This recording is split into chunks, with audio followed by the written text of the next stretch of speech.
In last presidential elections, Kwankwaso got 1.8, 1.9 in that presidential election.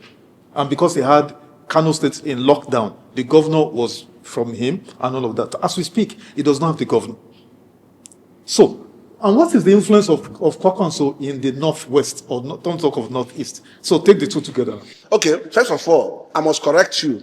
Ohaneze Ndigbo is not a political party. Yes. It's not a political party. It's a socio-cultural, it's a socio-cultural, very powerful. It's a socio-cultural cultural group, yes. And they should be allowed to make a decision at the appropriate time. I'm sure when the political parties are done with their primaries, they will now take a decision or where they think the interests of Igbos will be protected. So saying that Ohaneze are not supported, I mean, it's wrong for that. That said, first of all, ask you a question. If you are playing this card of governors, ministers, senators, how many governors did the P2B move with to Labour Party in 2023? How many? By the time he finished with Labour Party, how many senators, members of House of Reps, and governors did he produce? You see, what we are talking about, we're talking about people. We're talking about the people. He represents a lot more than that. If he has succeeded, if you understand the politics of the Southeast, you will know that it's extremely difficult.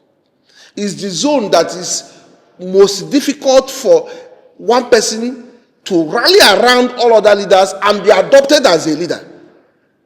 And in the entire 6 political zones, it's only the same Southeast that is difficult to have a leader like that got someone. They rallied around him without any dissent and adopted him as the leader and the face of the Southeast in NDC.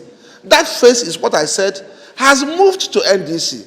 The presumption is that they have moved. You see, what we are talking about is the people. And you are wrong when you make reference to governors, senators, and House of Reps. The idea of NDC is to defeat a sitting president. The whole idea of NDC is to defeat a sitting president. So if it's to defeat a sitting president, why would you lay a lot of emphasis on senators and members of House of Reps who have probably not performed? Let me give you an example. The House of Representative member representing my zone was the President General of his community, Ozobolo. Before he ran for election in 2023, he lost in all the wars from his zone. He lost in his local government. He lost his polling booth in his ward. So if you are not playing him up, but let's identify you, but I don't know what he did in the Navy, another local government, and then the court. The man is in the House of Reps now. The situation for him has not changed. I'm sure he has never been to by town. He doesn't know how General Hospital. He doesn't know anything that has happened. I'm not sure he has any constituency office anywhere. So if he's been perceived to have underperformed, how would you now give credit to him joining to any political party? Because he will be part of the people that are going to be removed in 2027. So 2027 is not about governors, no. It's about the people taking back the leadership of this country to themselves and dictate and determine who takes what, not the governors. And then you said Kwankwaso, you've not answered that part. Kwankwaso, you said, is a strong political, the Southeast has partnered with North. No, you said something about Kwankwaso. Yes. You acknowledged that Kwankwaso produced a governor in Kano. Yes. Before he ran for that election, was there any member, House of Reps, or senator, or governor in his political party? The Kano, he ran without any governor. He ran with the people. But is the governor still with him? No, you are not. You are saying that because he had a governor, therefore he should win. Now he doesn't have a governor. And then I'm asking you, before the man was made a governor, was he a sitting governor? He was not. The person there is Kwankwasiya. The person there is Kwankwaso. And Kwankwaso is constant. The people who are following they are constant. So the same way, let me tell you, I can bet you that if the report the APC gets is that with the movement of all these governors to APC, that 2027 is a done deal, I can bet you there will be no problem in any of the political parties.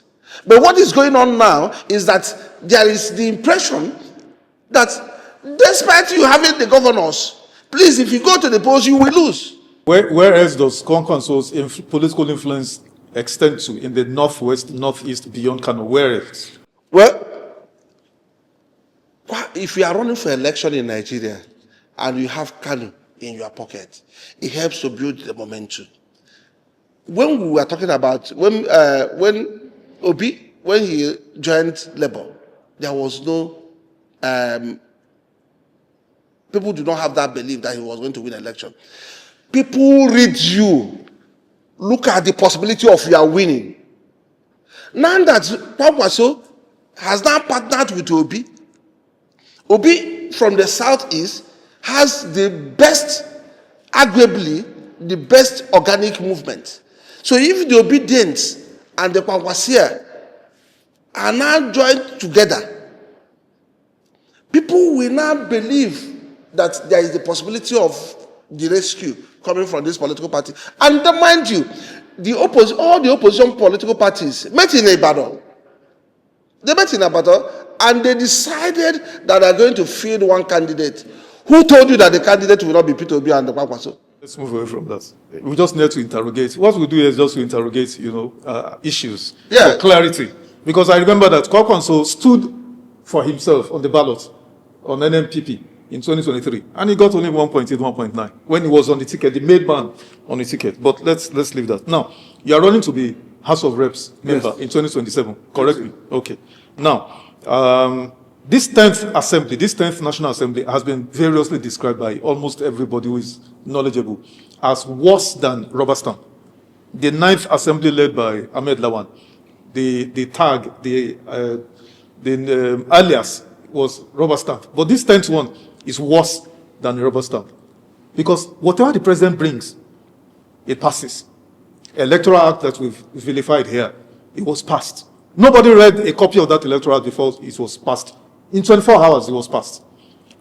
Loans, every day, loans, 1 billion, 2 billion, 500 million, passed. How did we get to this point? You see, that is what Nigerians are going to interrogate now. Earlier I was telling you that NDC is not just to remove a sitting president.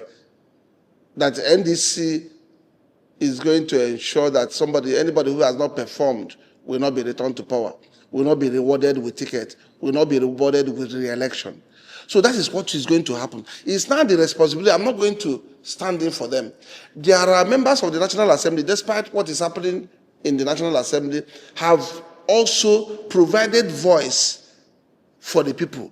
If you watch, there was Senator Tinubu when he attended budget defense of the Southeast Development. He saw what he told them. These are the things people are looking at. They are not necessarily what executive could have done. That when it's not going well, did you provide the voice? If infrastructure is not in the southeast, have you spoken out? If you did not support the loans that were taken by the federal government because you were muzzled through in the House of Reps, did you speak out? Some, the importers in the Navy, during my consultation, I was at the generator pass in the Navy. The importers in the Navy said after the death of Ifeanyi that the sun had descended heavily, the allegation, heavily on them. Standards Organization of Nigeria. Yes, that they have been unfair to them. That is the allegation. And they sounded helpless because to them, they do not have the voice that will speak for them. The member representing the other federal constituency, they do not even know his name. He does not have a functional office within the federal constituency. So he can even provide. Let me tell you, I'm a teacher. I teach in Christ Church University. I teach family law. Where I live, close to the university, I had issue with the water provider to my house. I changed the water provider. I changed to another water provider. The other ones, that gave me a bill I didn't understand. You know what I did? I looked for the MP. And I wrote to the MP. Within 24 hours, I got a response. They took it up and wrote to the water. They wrote me back, giving me account, and apologized. But here, in the North South Equizzo Federal Constituency, the representative is not known. He absconded with the seat. He ran away with the seat. Now that we are coming back to 2027, he is coming back again to be voted for. Meanwhile, his community told us that he was not a competent person to represent us. But that was why they voted against him in 2023. So are you now telling me that in 2027, because he has come to NDC, that he will be re-elected? That's not possible. So it's not all about the incompetence of the APC. Everybody who has been elected to represent the people, we have to give account of what he or she has done in the last 3 years. Brilliant. I love this point, this last point you made, because you know why? Mr. Peter Obi, kudos to him. 2023, he was a one-man riot squad, mobilized the people in their millions. And he got 6.1 million votes personally as presidential candidate of Labour Party.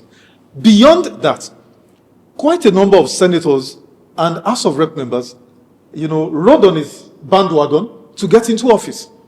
But here's where it gets really disappointed. Once they got sworn in and became, members of the National Assembly, they went quiet. All the ills that bedeviled this administration of President Tinubu, we have not had maybe 2 or 3 speak out to say, oh, we are against this Electoral Act, we're against this loan. I think once or twice we saw them, but they collected constituency allowance, they collected cars, all these SUVs and all of that. Is that what is going to happen when you get to the National Assembly? So what you have just said is why I am of the view that WAMIS should be interrogated. No, don't give us your honest. People don't understand that. Okay, Obunike Ohaegbu. No, my people, those in Abuja may not know me as WAMIS. People in my federal constituency, they know me as WAMIS. Okay, so I should be interrogated. I said I did youth service in the National Assembly. I said I came back to work for 4 years in the National Assembly as a senior legislative aide. I said I was a federal commissioner in charge of Public Complaints Commission representing FCT from Kaura Market to Wuse Market down to Dede Market. Do you know that when I was federal commissioner, I was the one that championed the medical school in University of Abuja to be accredited? When the students were rioting, the students were demonstrating, I drove my hillocks myself. My driver was scared. I drove to the students, parked in front of them in the university where they were coming out. I came out of the hillocks. I stood on the hillocks. People say I took risks that they should have stood. I said, these are the same people I've been discussing with. These are the people, you see, the people know whom you are.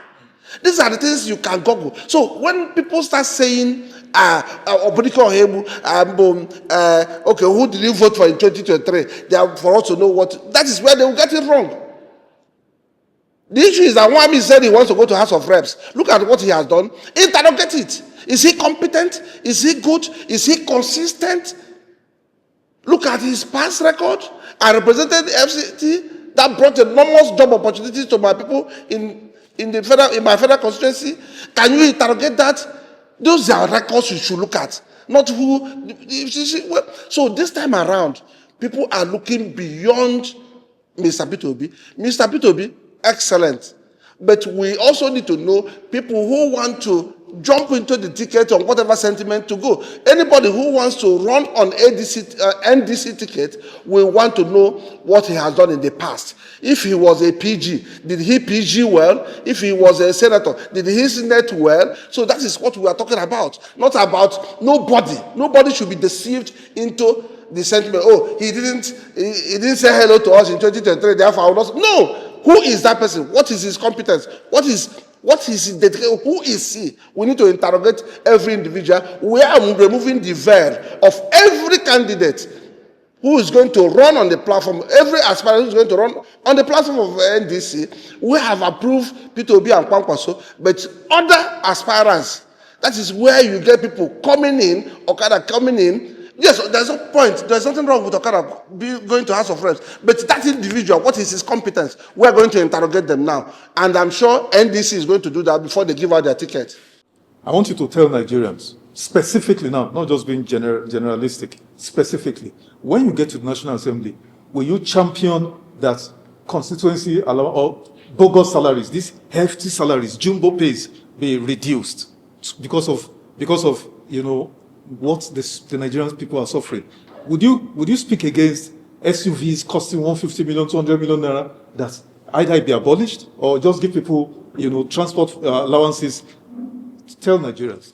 You see, that is what people will make you to believe. I will not, because I'm running an election, get involved in what I think is not the issue. Okay. What is the issue? What is the issue is, what do you do in the House of Reps? The enormous power you have. If you are giving those instruments to work, you are giving nice car to work, you are giving enough funds to take care of your immediate needs and those people around you. What have you done as a person? How have you represented the people? I've told you about what I'm going to champion in the House of Reps concerning making sure that international security is provided on international waters in the old East. That's what I'm looking at. I'm going to insist. If the federal government does not do that, I'm going to provide the voice for the world to hear that we are saying, while we wait for the power to come, that gas chair has gas in the Anambra North, that should be access for people to tap from those gas to ensure that we have power in the industrial areas in Anambra State, especially in Nnewi Industrial Center, especially all the industries, that they should have access to gas so that those factories and industries should be powered to have electricity. I wouldn't start talking about salary. Anybody who tells you that is just playing to the gallery, trying to play the emotions of the electorates. What are you going to do? I will make sure the rail station, the rail contract connecting Port Harcourt to Maiduguri, which is going to open up that corridor. I'm going to insist. If the federal government refuses to do that, I will make sure I speak to it every day until the whole people will start saying that something should be done about it. These are the issues I'm going to focus on.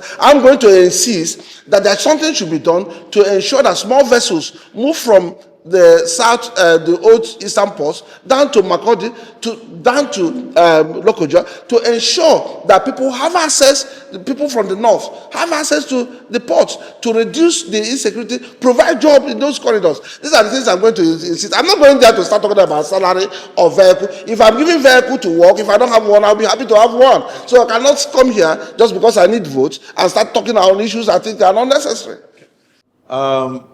Is there any scenario where before you had great hopes, like most Nigerians, when the NDC coalition formed, there was great hopes and excitement? Is there any scenario in the last couple of months where the hope seems to have evaporated, and the ability of opposition parties being able to remove Tinubu in 2027, has the hope evaporated? 1 minute. Well, I had concerns that we seem to have been boxed into a corner in ADC, that we may not be able to realize our dream of presenting a candidate to Nigerians, because Nigerians are the ones the Nigerians who are suffering are the ones that will have opportunity to speak on the election day. I felt concerned about that, but with this movement to NDC, there is hope. So I was concerned. I was concerned about the judgments coming out from the court. I was seriously concerned about pronouncements or comments coming out from the chairman of INEC. I was concerned. But at the end of the day, I now have hope that with NDC as a platform, Nigerians will have a platform through which they will express their views. Do you believe there is a single candidate who can defeat Tinubu in a free and fair election in 2027, and who is that candidate?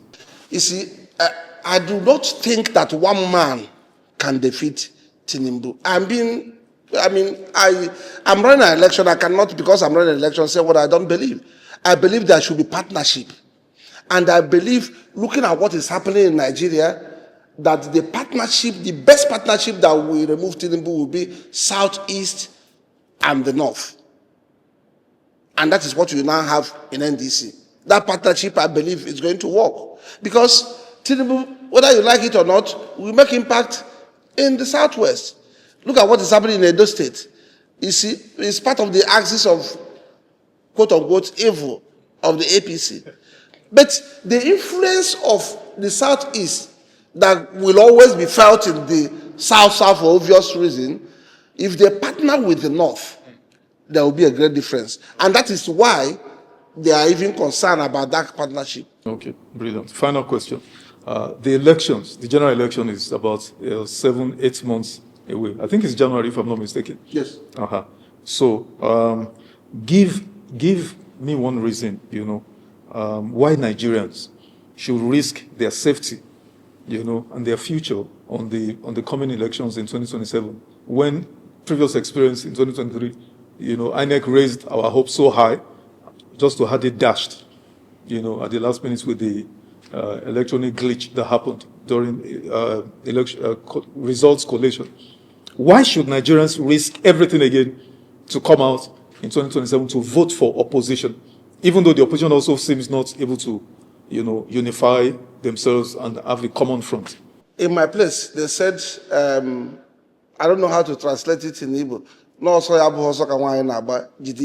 mean, if a woman is running and whatever that is pursuing her is not that serious, you see her holding her chest, covering something. The also that we are going to do in 2027 is about life and death. So even if whatever that should have been protected on the chest is flying, Nigerians will go and vote. Because, see, I don't know how to explain it. Asiwaju is hoping that Nigerians will love him enough to vote for him again in 2027, and we are seeing this. So after 2027, where he will not come back for our votes, you can imagine what will happen. So it's about whether they will be alive or not. And I'm sure Nigerians will elect to have hope. And their only hope is to go out and vote. You see, if the vote does not matter, there will be no INEC making noise. If the votes do not matter, there will be no money to buy the votes. If the votes will not matter, there will not be creating crisis in the political parties. The votes matter, and Nigerians have to go and exercise their votes.